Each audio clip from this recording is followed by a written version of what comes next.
بسم اللہ الرحمن الرحیم۔ ناظرین، ہٹ سٹوری کے ساتھ میں ہوں شمشاد مانگٹ، اور آج کی ہماری ہٹ سٹوری ہے کراچی بندرگاہ سے متعلق۔ کراچی کی بندرگاہ ایسی بندرگاہ ہے جو کرپشن کی بندرگاہ بن چکی ہے۔ پورٹ قاسم ہو یا کراچی پورٹ ہو، دونوں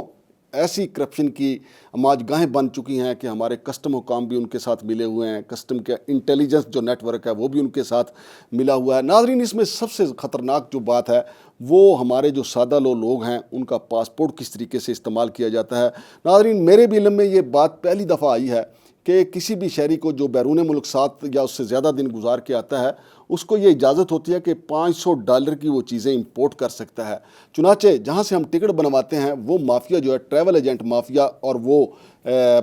بندرگاہ پہ بیٹھے ہوئے ایجنٹس، وہ مل کے یہ گیم کرتے ہیں، اور ان سادہ لوگوں کے پاسپورٹ حاصل کرنے کے بعد وہاں بندرگاہ پہ یہ گیم ڈالی جاتی ہے کہ یہ لوگ جو ہیں وہ بیرون ملک سفر کر کے ہیں اور ان کے نام پہ یہ کنٹینر جو ہیں آئے ہیں۔ اور ناظرین، ایک دن میں 100 کنٹینر جو ہے وہ کلیئر کیا جاتا ہے غیر قانونی طور پہ، لیکن اس کو قانونی چھتری پہنائی جاتی ہے وہ $500 والی، چونکہ قانون کے مطابق تو جو بندہ بیرون ملک سے اپنی اشیاء بھیجتا ہے اس کا وہاں پہ خود جانا ضروری ہے، اور وہاں پہ جا کے اپنے سامان کی تصدیق کرنا ضروری ہے، اور یہ بتانا ضروری ہے کہ میں نے اتنا سامان بھیجا تھا اور اتنا مجھے مل رہا ہے۔ اور اگر مس ڈیکلیریشن ہو، اگر وہ غلط بتائے تو اس کا سامان ضبط ہو جاتا ہے اور اس کے خلاف FIR ہو جاتی ہے۔ لیکن افسوس کے ساتھ کہنا پڑتا ہے کہ خلیجی ممالک سے نہ صرف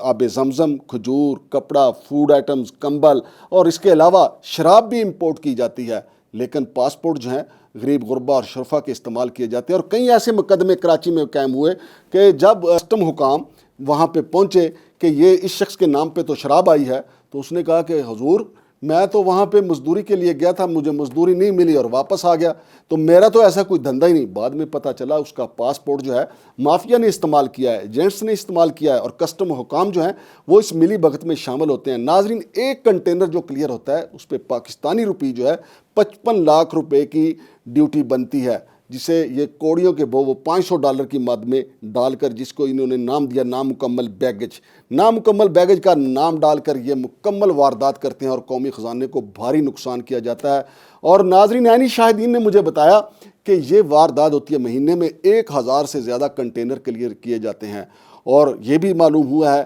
کہ سابق وزیر اعظم میاں نواز شریف کو اس کا علم ہوا تھا تو انہوں نے اس کی پابندی لگا دی تھی، لیکن پہلے بھی 3-4 دفعہ یہ دھندا بند ہوا، پھر کچھ عرصے کے بعد وہاں پہ کوئی نہ کوئی ایسا کرپٹ افسر آ جاتا ہے جو پھر اپنا پورا نیٹ ورک جو ہے دوبارہ بحال کرتا ہے، انہی ایجنٹس کو دوبارہ بلا لیتا ہے۔ یہ سعودی عرب، دبئی، قطر، متحدہ عرب امارات کے جو دیگر ممالک ہیں، یعنی مشرق وسطیٰ کے جو ممالک ہیں، وہاں پہ ان ایجنٹس نے اپنا نیٹ ورک پھیلایا ہوا ہے، اور لوگوں کو یہ کہا جاتا ہے کہ آپ کا سامان جو ہے وہ پاکستان میں گھر پہ پہنچایا جائے گا، اور پھر باقی معاملات اس کے جو ٹریول ہسٹری ہے، اس کی جو ٹریول ڈاکومنٹس ہیں وہ اپنے پاس رکھے جاتے ہیں، اور پھر ان ٹریول ڈاکومنٹس کو استعمال کر کے یہ پورے کا پورا کنٹینر جو ہے وہ کلیئر کر لیا جاتا ہے۔ اور ناظرین، ان ایجنٹس کی واردات دیکھیں کہ جس کنٹینر میں آب زمزم آتا ہے اسی میں Black Label, Chivas Regal, Double Black اور دیگر قیمتی جو شراب کی بوتلیں ہیں وہ بھی، یعنی آب زمزم بھی اسی کنٹینر میں اور آب ابلیس بھی اسی کنٹینر میں۔ یہ ہمارے ایجنٹس ہی کر سکتے ہیں یا ہمارے کسٹم حکام والے ہی کر سکتے ہیں، اور کسی کی ضرورت نہیں ہے، کیونکہ باقیوں کو کچھ نہ کچھ خوف خدا بھی ہوتا ہے کہ جس کنٹینر میں ہم آب زمزم لے کے جا رہے ہیں اسی میں ہم شراب لے کے جا رہے ہیں، اور قانونی واردات جو ہے غیر قانونی طریقے سے ہم کر رہے ہیں اور قوم کو کروڑوں روپے کا ٹیکہ لگا رہے ہیں۔ تو یہ واردات صرف کراچی پورٹ پہ اور قاسم پورٹ پہ ہو سکتی ہے۔ ناظرین، آپ کو یہ بھی معلوم ہوگا کہ ہمیشہ سے جمعیت علماء اسلام مولانا فضل الرحمان گروپ کو جس طریقے سے وزارت ہاؤسنگ کا نشہ رہا ہے، وہ جب بھی حکومت میں آئے تو ان کا پہلا مطالبہ ہوتا ہے کہ وزارت ہاؤسنگ اور وزارت مذہبی امور ہمارے پاس ہوگی۔ اسی طرح MQM جب بھی حکومت میں آئے، جس کی بھی حکومت میں آئے، ان کا پہلا مطالبہ ہوتا ہے کہ پورٹ اینڈ شپنگ ہمارے پاس ہوگی، چونکہ ان کو پتہ ہے کہ قاسم پورٹ اور کراچی پورٹ سے ایک دہاڑی جو ہے وہ کروڑوں کی ہے، لہٰذا وہ سارے کا سارا مال یہی تو وہ مال تھا جس سے جو MQM کے چھوٹے چھوٹے کارکن جو وزیر بھی بنے، MNA بھی بنے، پھر وہ کھرب پتی بن کے ان کی بیرون ملک جائیدادیں قائم ہو گئیں۔ لیکن سارا ہماری انٹیلیجنسیا کو سب پتہ ہے، کسٹم حکام نے جان بوجھ کے آنکھیں بند کی ہوئی ہیں، وہاں پہ جو کسٹم کے افسران بیٹھے ہوئے ہیں، اگر کوئی بندہ FBR دوسرے لوگوں کے احساس سے جانتا ہے، اگر وہ صرف ایک پورٹ قاسم اور کراچی پورٹ پہ کام کرنے والے اپنے افسران کے اثاثوں کی چھان بین کرے، ان کے لواحقین کے نام پر کہاں کہاں جائیدادیں بن رہی ہیں، بیرون ملک وہاں وہ کہاں کہاں جائیدادیں بنا رہی ہیں، تو سارے کا سارا کچا چٹا باہر آ جائے گا۔ لیکن چونکہ مجھاں دیاں پیڑاں ہوندیاں نے، لہٰذا کسٹم حکام جان بوجھ کے آنکھیں بند کرتے ہیں۔ یہ چیئرمین FBR کا کام ہے، یہ DG FIA کا کام ہے، یہ چیئرمین نیب کا کام ہے کہ اپنے طور پہ اپنی انٹیلیجنس کے ذریعے چیک کروائے کہ پورٹ قاسم کی گندی مچھلیاں اور پورٹ کراچی کی گندی مچھلیاں کتنا پیسہ سمیٹ رہی ہیں اور کہاں لے جا رہی ہیں۔ جب سب کچھ پتہ چل جائے تو پھر ان کے خلاف کارروائی ہونی چاہیے۔ ناظرین، عمران خان کے دور حکومت میں امپورٹ پہ پابندی لگی تھی، لیکن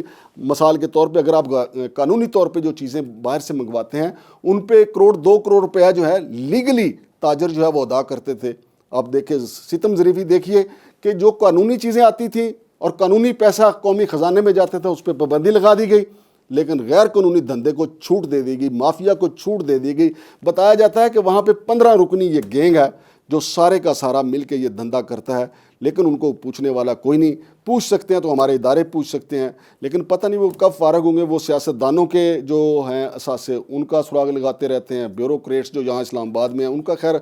سراغ لگا لیتے ہیں، پھر خاموش ہو جاتے ہیں۔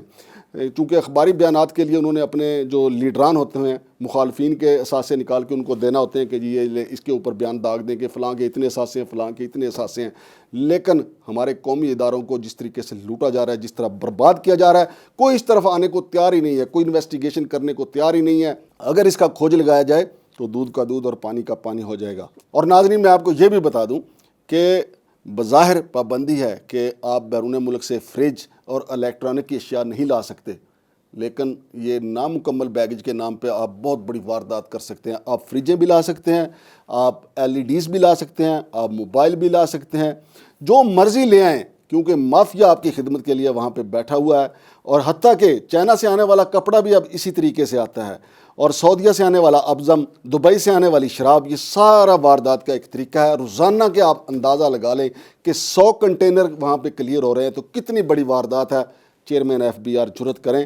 اور وہاں پہ اپنے بندے بھیجیں، DG FIA جرأت کریں، وہاں پہ FIA کا دفتر موجود ہے، وہاں اپنی انٹیلیجنسیا کو بھیجیں، اور چیئرمین نیب بھی جرأت کریں کہ وہاں کی ساری رپورٹ لیں۔ جب آپ وہاں پہ جو ڈاکومنٹ جمع کروائے گئے ہیں، جو پاسپورٹ کی کاپیاں جمع کروائی گئی ہیں، ان پاسپورٹ کی کاپیاں لیں۔ جب آپ ان کے گھر پہ جائیں گے تو ایک شریف آدمی باہر نکلے گا جس کو خواب بھی نہیں آیا ہوگا کہ اس نے بیرون ملک سے پتہ نہیں کتنے لیٹر شراب منگوائی ہے۔ کسی کو، اس بیچارے کو پتہ ہی نہیں ہوگا کہ اس نے باہر سے فریجیں منگوائی ہیں، اس کو پتہ ہی نہیں ہوگا کہ اس نے LEDs منگوائی ہیں، اور اس کو یہ بھی نہیں پتہ ہوگا کہ میرے پاسپورٹ پہ کتنا آب زمزم منگوایا گیا ہے۔ حالانکہ بے شک وہ خود عمرہ کر کے 5 لیٹر کی بوتل قیمتاً لے کے آیا ہو، لیکن اس کے پاسپورٹ پہ جو واردات لکھی ہوگی کو کئی ہزار لیٹر آب زمزم کی لکھی ہوگی۔ تو یہ کس کا کام ہے؟ ہمارے اداروں کا کام ہے۔ دیکھتے ہیں اب ہمارے ادارے کب جاگتے ہیں۔ ہمارا تو کام ہے گھنٹی بجا دینا، اذان دے دینا۔ امید ہے کہ ہمارے ادارے ضرور حرکت میں آئیں گے۔ شمشاد مانگڑ کو اجازت دیجیے، اللہ حافظ۔